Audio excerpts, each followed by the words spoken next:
Okay, we got a question from Jennifer. I'd like to hear your thoughts on my plan. I plan to move solo to Ecuador for 3 months or more.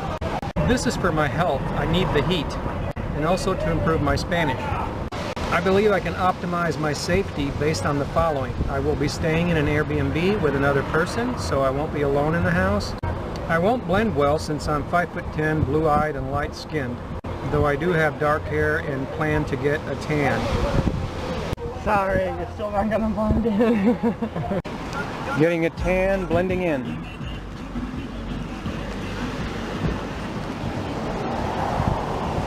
However, I have lived in Europe, Asia, and visited Guatemala and Cuba without incident. Okay, well, there's some experience in travel there, so I'm told that I exude confidence and am intimidating. Men never hit on me. Although I'm not hideous, I have decent spidey senses.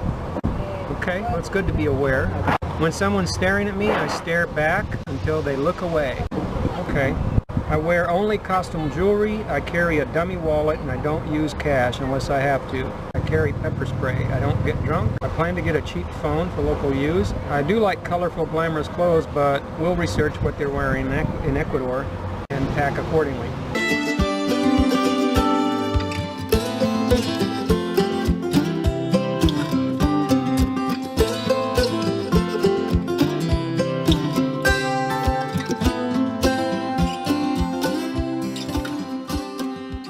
Sounds like you're an experienced traveler. You've done a little bit of traveling. You understand not appearing lost or intimidated and being aware of your surroundings. So you're way ahead of the average tourist when you do those things. So that's a good thing. Clearly, if you travel and stay in the well-populated tourist areas, and it sounds like you're not looking for a nightlife kind of thing for the drinking. And so that right there is going to keep you out of a major portion of the problems.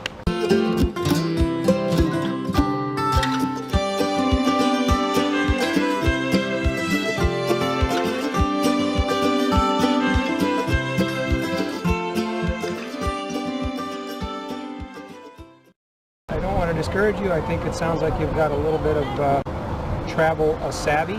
Based on that, I would be careful with the Airbnb. You never know who you're going to be with. If you don't know who you're going to be with, it's not a good thing. Airbnb is also a potential problem because I've met people in their apartments that they got at Airbnb, and they couldn't tell over the internet, and it was not in a good neighborhood. Of course, they were older, but they didn't know they were getting 3 flights of steps with no elevator. The apartment was super tiny, and it was worth like $300, but they were paying $5 because they went online to Airbnb.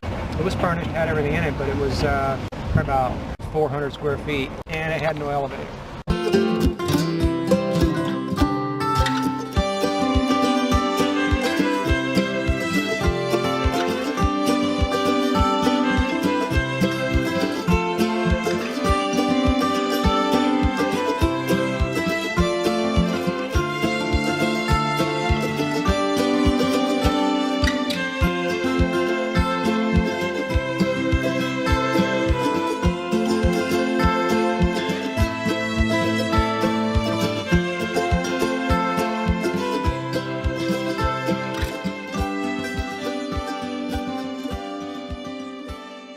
Yeah, everyone's sense of personal risk belongs to them. It's a personal issue, and therefore anytime you try to tell another adult that they're taking too much risk or not taking enough risk, they don't understand that because they have a different value system, and it's usually based on what they have experienced so far and what type of person they are. But I have to look at it like this. If you were my daughter, what would I tell you? And if you were my wife, what would I tell you? And if you were my mother, what would I tell you?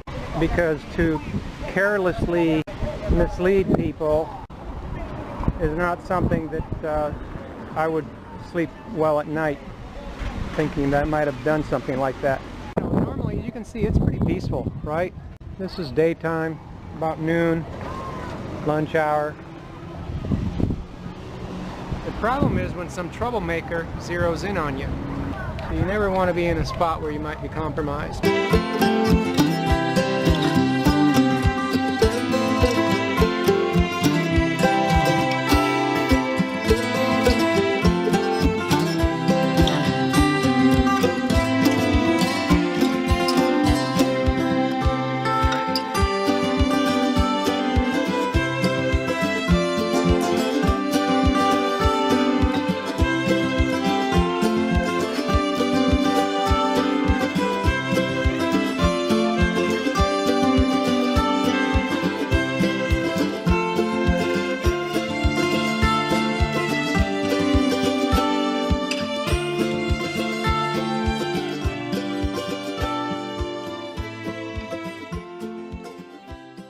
Okay, yeah, it sounds like you're good to go. And thanks for writing. Thank you for appreciating our work.